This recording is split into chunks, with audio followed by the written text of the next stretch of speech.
Do you have "Don't be evil" in the Cash App's code of no, conduct? no, Maybe we should take it.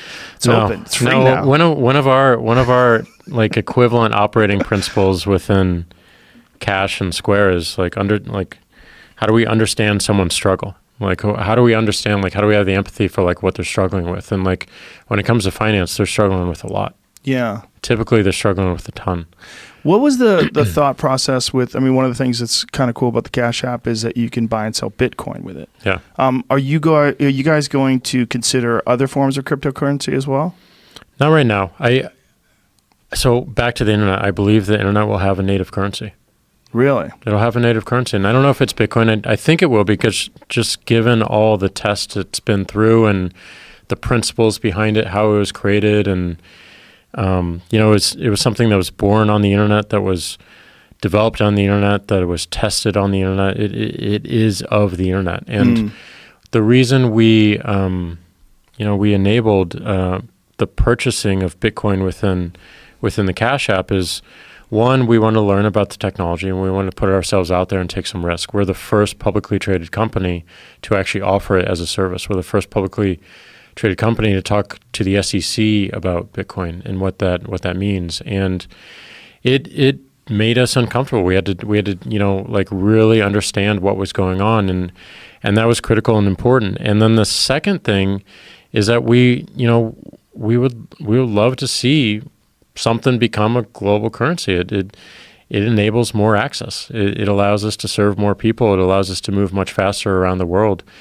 And we thought we were going to start with how you can use it transactionally, but we noticed that people were treating it more like an asset, like a virtual gold, and we wanted just to make that easy, just the simplest way to buy and sell Bitcoin. But we also knew that it had to come with a lot of education. It had to come with constraint, because 2 years ago, people did some really unhealthy things about, purchasing Bitcoin. They maxed out their credit cards and put all their life savings into Bitcoin. So we developed some very simple restrictions and constraints, like you can't buy Bitcoin on the Cash App with a credit card. It has to be the money you actually have in it.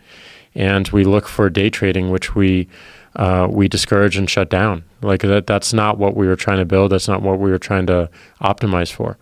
We made a children's book explaining what Bitcoin is and where it came from and how people use it and where it might be going. So we really tried to take on the role of education and to have some like very simple, healthy constraints that allowed people to consider what their actions are in the space. Now, when you have something like the Cash App, which is it's very much a disruptive technology in terms of like decentralization of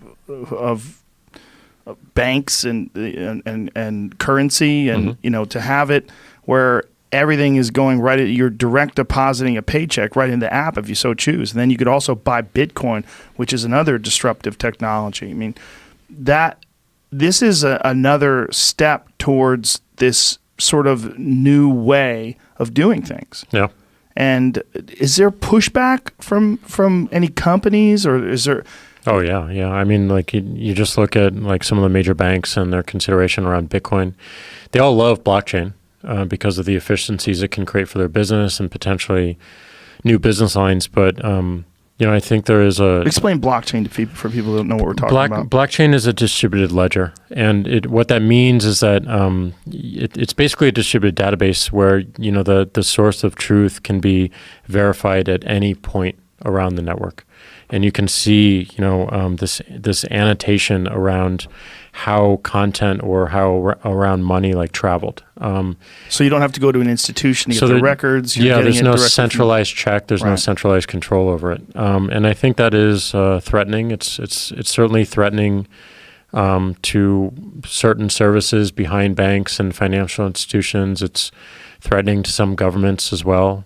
So I just look at this and like, how do we embrace this technology, not react to it in more from a threat standpoint, but like what does it enable us to do and where does our value shift?